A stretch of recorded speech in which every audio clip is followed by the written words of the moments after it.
அஸ்ஸலாமு அலைக்கும் வரஹ்மத்துல்லாஹி வபரகாத்துஹு. குரானில் தவறுகளா என்ற நிகழ்ச்சியில் குரானில் முரண்படுவது போல தோற்றமளிக்கக்கூடிய வசனத்துக்கான விளக்கங்களை நாம் பார்த்து வருகிறோம். அதுபோன்று தோன்றக்கூடிய ஒரு வசனத்துக்கான விளக்கத்தை இப்போது பார்ப்போம். அஸ்ஸலாமு அலைக்கும் வரஹ்மத்துல்லாஹ். அலைக்கும் சலாம் வரமத்துல்லா. உஸ்தாத் நல்லா இருக்கீங்களா? அல்ஹம்துலில்லா. சூரா அன்ஃபால் 8வது அத்தியாயத்தில் 38வது வசனம். நபியே, இறை மறுப்பாளர்களுக்கு நீங்கள் சொல்லுங்கள், நிராகரிப்பை விட்டும் அவர்கள் விலகி கொண்டால் திட்டமாக சென்று விட்ட அவர்களின் பாவமானது அவர்களுக்கு மன்னிக்கப்படும் அப்படின்று ஒரு வசனம் வருது. அதே போல் சூரா ஆல இம்ரான் 3வது அத்தியாயத்தில் 90வது வசனத்தில் சொல்லும் பொழுது, நிச்சயமாக அவர்கள் தாங்கள் ஓரிரை நம்பிக்கை கொண்டதன் பின்னர் நிராகரித்து பிறகு அந்த நிராகரிப்பை அதிகமாக்கி கொண்டார்களோ அவர்களுடைய பாவ மன்னிப்பு கோருதல் ஏற்றுக்கொள்ள மாட்டாது என்று வருது. ஒரு வசனத்தில் அவங்களுடைய பாவங்கள் மன்னிக்கப்படும் அப்படின்னு ஒரு வசனமும், மற்றொரு சொல்லக்கூடிய ஒரு வசனம் மன்னிக்கப்படாது அப்படின்னு வருது. இது முரண்பாடு போல தெரியுதானே செய்யுது ஜி? நீங்கள் சுட்டி காட்டின வசனம் கவனத்திற்குரிய ஒரு வசனம் தான், கவனிக்க வேண்டிய முக்கியமான ஒரு வசனம் தான்.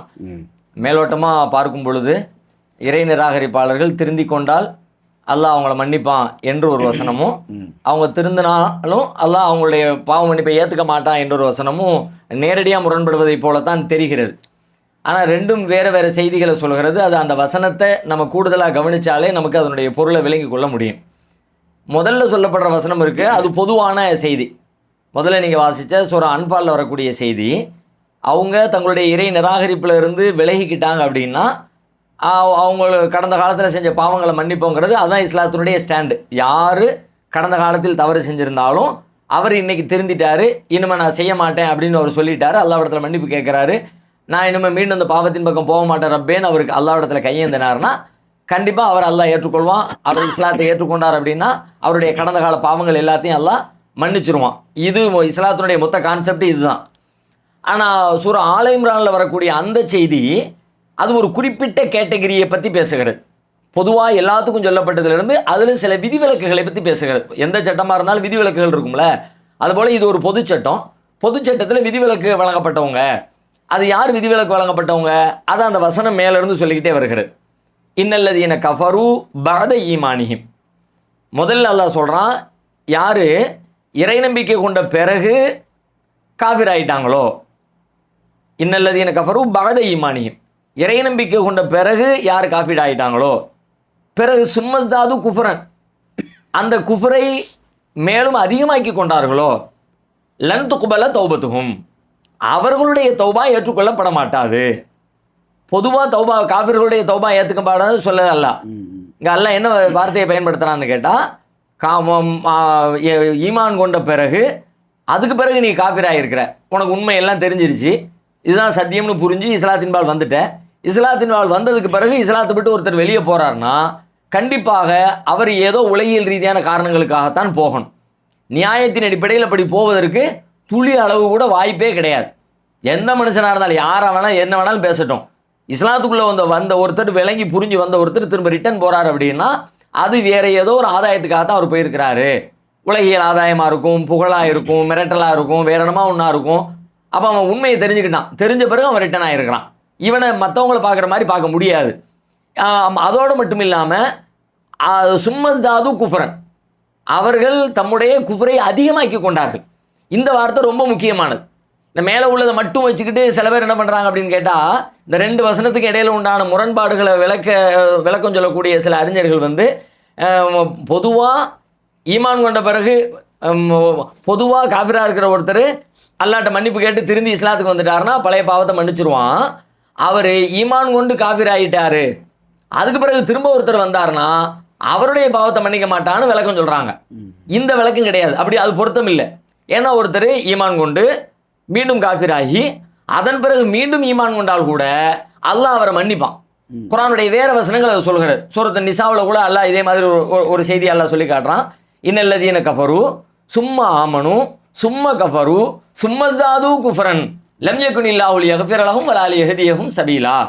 இன்னல்லதீன ஆமனு, யார் இறை நம்பிக்கை கொண்டு, சும்மா கஃபரு, பிறகு காஃபிராகி, சும்மா ஆமனு, பிறகு இறை நம்பிக்கை கொண்டு, சும்மா கஃபரு, மீண்டும் காஃபிராகி, சும்மஸ்தாது குஃபரன், குஃபரில் யார் அதிகமாக்கிக்கிட்டாங்களோ லம் யகுனில்லாஹு லியக்ஃபிர லஹும், அவர்களுடைய பாவத்தை அல்லாஹ் மன்னிக்க மாட்டான். வலாலி யஹ்தியஹும் சபீலா, அவங்களுக்கு நேர்வழியை எல்லாம் காட்டவும் மாட்டான். இப்போ முதல்ல ஈமான் கொண்டாரு, பிறகு மறுத்தாரு, மீண்டும் ஈமான் கொண்டாரு, மீண்டும் மறுத்தார்.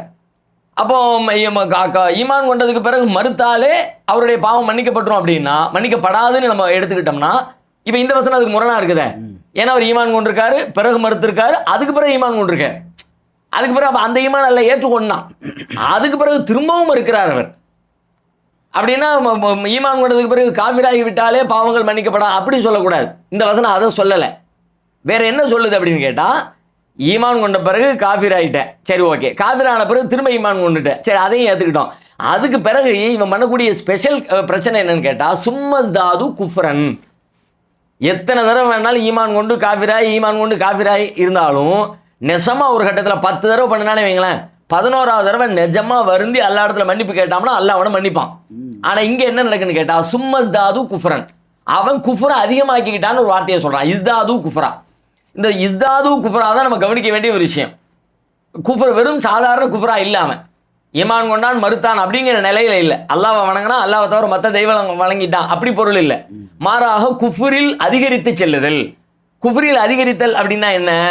அப்படியே மேலும் மேலும் மேலும் பாவங்களை செஞ்சு தீமைகளை செஞ்சு அதிலே மூழ்கி போகிறான். ஒன்று. ரெண்டாவது, அவன் குஃபரில் இருக்கிறது மட்டும் இல்லாமல் மற்றவங்களையும் குஃபரில் கொண்டு போய் தள்ளுவதற்கு என்ன உண்டோ அந்த வேலைகளை செய்கிறான். இஸ்லாத்தின் பால் வர இருக்கிறவங்கள வரவிடாமல் தடுக்கிறான். இஸ்லாத்தினுடைய வளர்ச்சியை தடுத்து நிறுத்துவதற்காக வேண்டி அதுக்கு எதிரான கூட்டணியோடு சேர்றான், சதி வேலைகளில் ஈடுபடுறான். இது மாதிரியான எக்கச்சக்கமான சகித்து கொள்ளவே முடியாத குஃப்ரான பெரும் பாவங்கள் இருக்குது.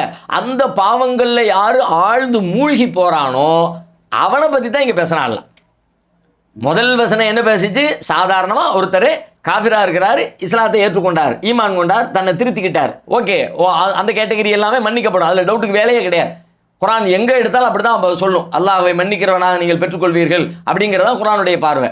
ஆனால் இது என்ன சொல்லுதுன்னு கேட்டால், நீ முதல்ல ஈமான் கொண்டிருந்த, அதுக்கு பிறகு காஃபிரானதோடு மட்டும் இல்லாமல் என்னன்னு கேட்டால், இஸ்தாது குஃப்ரன், குஃப்ரில் நீ ரொம்ப ஆழ்ந்து போயிட்ட, ரொம்ப ஜாஸ்தியாக மூழ்கி போயிட்ட, மேலும் மேலும் அதிகரிச்சுக்கிட்ட.